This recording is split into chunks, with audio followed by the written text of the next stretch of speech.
முள் தீண்டிய ரோஜா சிறுகதைக்கு உங்களை அன்புடன் வரவேற்பது உங்கள் புவனா. வாங்க கதைக்குள்ளே போகலாம்.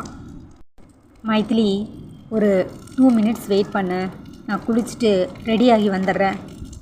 சீக்கிரம் வாங்கத்தான். வேகமாய் குளித்து ரெடியான விஷ்ணு, கிளம்பலாமா மைதிலி? சரி, ராகவி அபி 2 பேரையும் கூப்பிடு. அத்தான், ராகவி வேண்டாம், நம்ம 2 பேர் மட்டும் வெளியில் போயிட்டு வரலாம். ராகவி இல்லாமல் எப்படி? அவன் மட்டும் எப்படி தனியாக இருப்பா? அபி வந்துட்டாளா? அக்கா இன்னும் வரல அத்தான். இன்னும் வரலையா? டைம் என்ன ஆகுது? இன்னும் ஏன் வரல? அக்கா ஆஃபீஸ் வேலையா வெளியில் போயிருக்காங்க, வர லேட் ஆகும்னு சொல்லிட்டு தான் போனாங்க. அவங்க வந்துடுவாங்க, அவங்க கூட ராகவியும் இருப்பா. எனக்கு உங்ககிட்ட ஒரு முக்கியமான விஷயம் பேசணும். என் கூட தயவு செய்து வெளியில் வாங்க. ஏய், என்ன விளையாடுற? அபியும் இல்லை, ராகவி மட்டும் எப்படி தனியாக இருப்பா? ஒன்று அவளை நம்ம கூட கூட்டிக்கிட்டு போகணும், இல்லை நம்ம வீட்லேயே இருக்கணும். அதெல்லாம் அவளை தனியாக விட்டுட்டு போக முடியாது அண்ணா. அவள் தான் அவ்வளோ தூரம் சொல்கிறா இல்லை, அப்புறம் என்ன? உங்ககிட்ட ஏதோ முக்கியமாக பேசணும் போல இருக்குது, போயிட்டு வாங்க.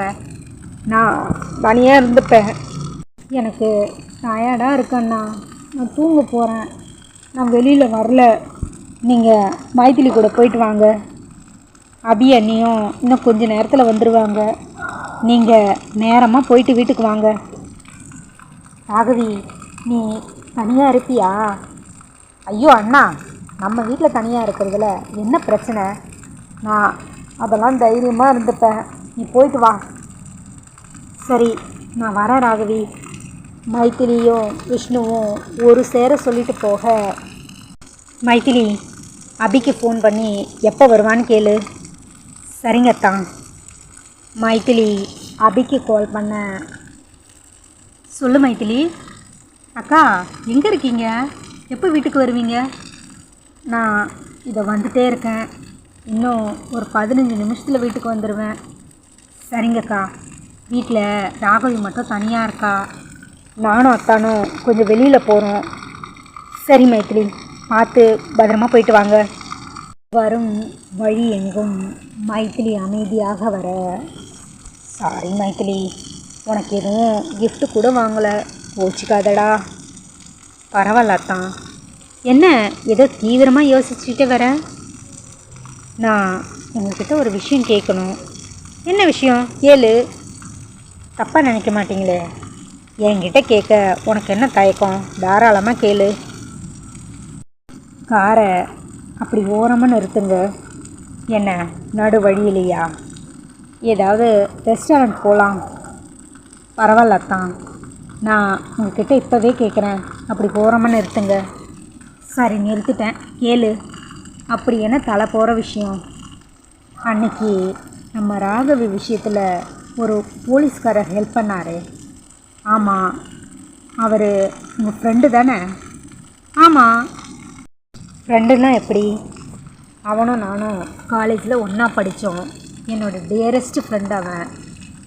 சரி, அந்த 2 பேர் காப்பாற்றினாங்களே, ஆமாம், அவங்கள பற்றி உங்களுக்கு ஏதாவது தெரியுமா? அதெல்லாம் ஏன் இப்போ கேட்குற? அப்பா, தயவு செய்து கேட்குற கேள்விக்கு உண்மையான பதில் சொல்லுங்கள். நான் ஏண்டி உங்கள்கிட்ட போய் சொல்ல போகிறேன்? அப்போது அவங்கள பற்றி உங்களுக்கு தெரியுமா தெரியாதா? அதை ஏன் இப்போ கேட்குற? அதுக்கு பதில் நீ சொல்லு. அப்பா, முதல்ல நான் கேட்குற கேள்விக்கு நீங்கள் பதில் சொல்லுங்கள். ஏய், எந்த நேரத்தில் என்ன பேசிக்கிட்டு இருக்க? கொஞ்ச நேரம் ஜாலியாக சந்தோஷமாக இருக்கலான்னு வெளியில் வந்தா அவனை தெரியுமா இவனை தெரியுமான்னு கண்டவனையும் தெரிஞ்சு வச்சுக்கிறது தான் என்னோடய வேலையா? அப்போது உங்களுக்கு அவங்கள தெரியாது. தெரியும், இப்போ என்ன பண்ண போகிற? எப்படி தெரியும்? உனக்கு என்ன தாண்டி பிரச்சனை? இந்த நேரத்தில் அவங்கள பற்றி என்கிட்ட பேசிக்கிட்டு இருக்க? உனக்கு என்ன தாண்டி பிரச்சனை?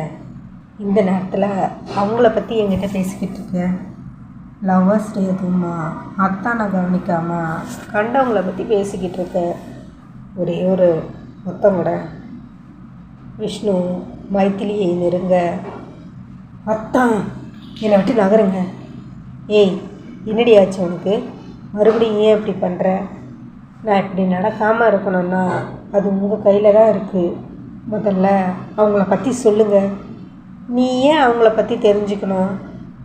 அத்தான், ராகவியை காப்பாற்றினாங்களே அந்த 2 பேரில் ஒருத்தர் யாருன்னு தெரியுமா? யார்?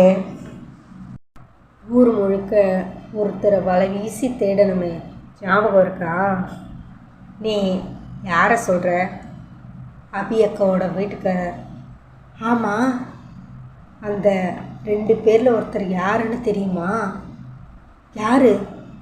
அந்த 2 பேரில் ஒருத்தர் தான் அபி அக்காவோட வீட்டுக்காரர். என்ன உளர்ற? நான் ஒன்றும் உளரல, உண்மையை தான் சொல்கிறேன். விஷ்ணு வேகமாக டேஷ்போர்டை திறந்து எதையோ தேட மைத்திலி தன்னோட ஹேண்ட்பேக்கில் இருந்து ஃபோட்டோவை எடுத்தாள். இதைத்தானே தேடுறீங்க? இந்த ஃபோட்டோ எப்படி உன் கையில் வந்துச்சு? அதுக்கு பதில் நான் அப்புறமா சொல்கிறேன். வேகமாய் ஃபோட்டோவை வாங்கிய விஷ்ணு கௌதமை காட்டி, இவனா அபியோட வீட்டுக்காரன்? ஆமாம். Maithili, I can't believe this. சொல்லுங்க அத்தான், எங்கள் குடும்பத்துக்கு எதிரிங்கன்னு யாரும் கிடையாது.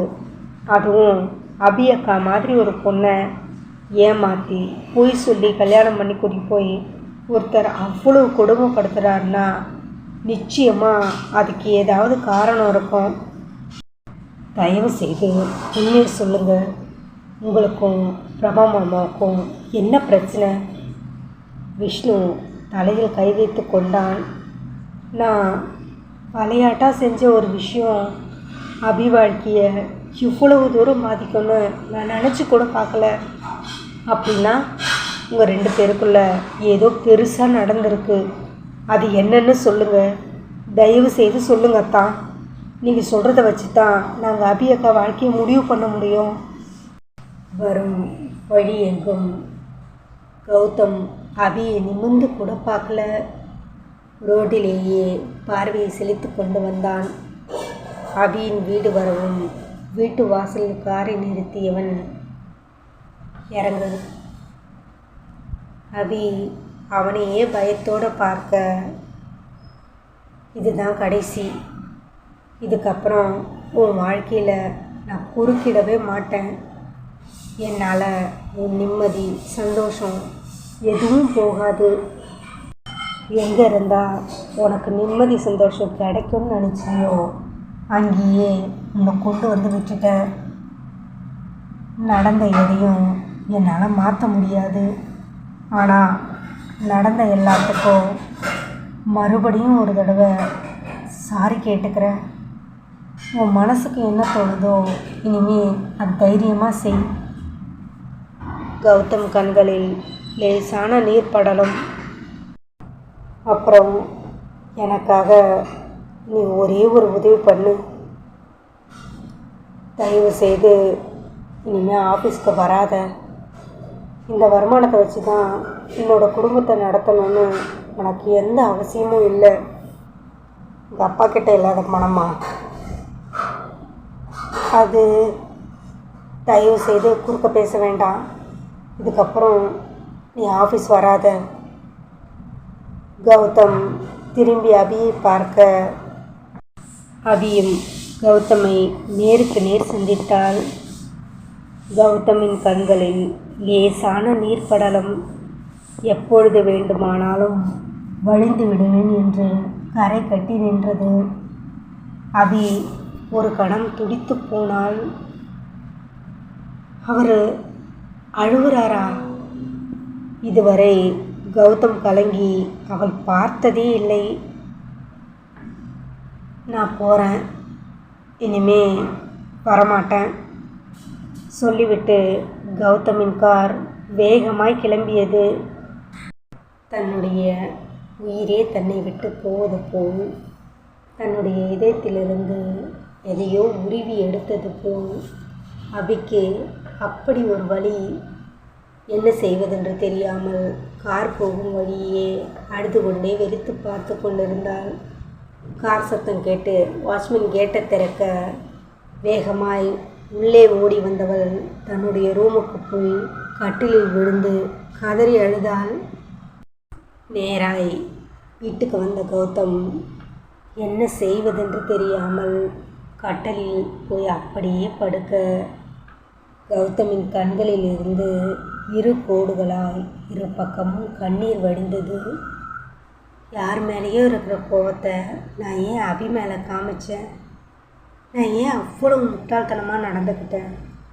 அபியை நான் பேசின வார்த்தைங்க கடவுளுக்கே அடுக்காது.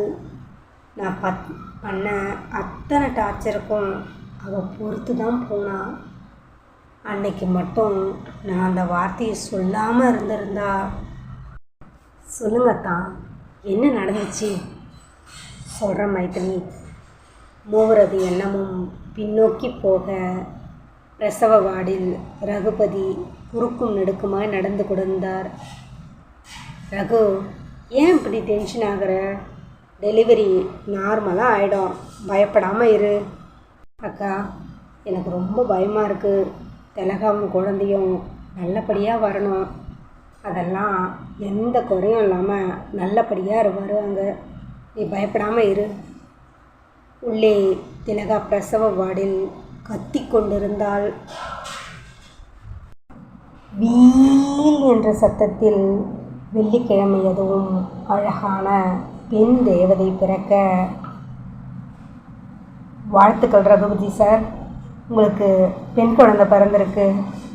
ஓ, தேங்க்யூ டாக்டர். என் ஒய்ஃப் எப்படி இருக்கா? குழந்தையும் அம்மாவும் நல்லா இருக்காங்க. உங்கள் ஒய்ஃப் மயக்கத்தில் இருக்காங்க. நர்ஸ் சொன்ன பிறகு போய் பாருங்கள். Thank you doctor.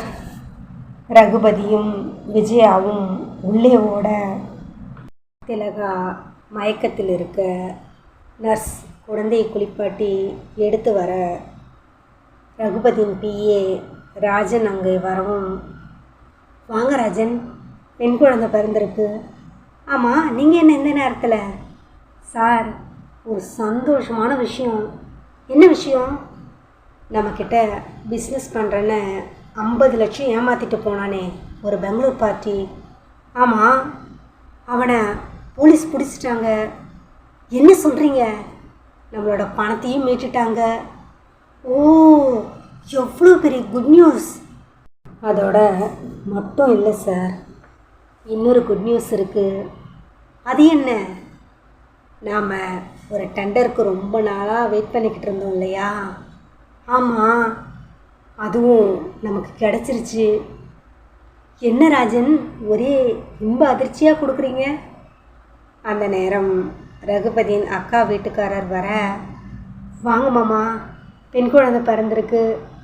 சூப்பர் மாப்பிள்ள. தங்கச்சி எப்படி இருக்கு? நல்லா இருக்கா? என்னங்க நீங்கள் மட்டும் வந்திருக்கீங்க? பசங்க 2 பேரும் எங்க? ஊர்லேருந்து என் தங்கச்சியும் தங்கச்சி பையனும் வந்திருக்காங்க. அவகிட்ட விட்டுட்டு தான் வந்திருக்கேன். நீ பயப்படாத. என்ன ஒரே பரபரப்பாக இருக்கீங்க? ஒரு நல்ல விஷயம் சொல்லத்தான். என்ன விஷயம்? நம்ம சொத்து மேலே அநியாயமாக கேஸ் போட்டிருந்தாங்களே பங்காளிங்க. ஆமாம், அது நமக்கு சாதகமாக வந்துருச்சு. இப்போ தான் வக்கீல் சொன்னார். கேட்டுட்டு உடனே இங்கே வரேன். டேய் ரகுபதி, உன் பொண்ணு பிறந்த நேரம் எல்லாருக்கும் நல்லதாகவே நடக்குதுடா. அதிர்ஷ்டக்காரிடா என் மருமக. இங்கே பாரு, உன் பொண்ணு தான் என் வீட்டுக்கு மருமகளாக வரணும் பார்த்துக்க. அக்கா, நீ எனக்கு அம்மா மாதிரி. உன் பேச்சை நான் தட்ட போகிறேனா? நிச்சயமாக சொல்கிறேன், என் பொண்ணு தான் உன் பையனுக்கு. என்ன அதுக்குள்ளே 2 பேரும் கல்யாணமே முடிவு பண்ணிட்டீங்களா? ரகுபதியின் அக்கா வீட்டுக்காரர் கிண்டல் பண்ண மூவரும் சேர்ந்து சிரித்தார்கள். அபி கட்டிலில் தூங்கிக் கொண்டிருந்தாள்.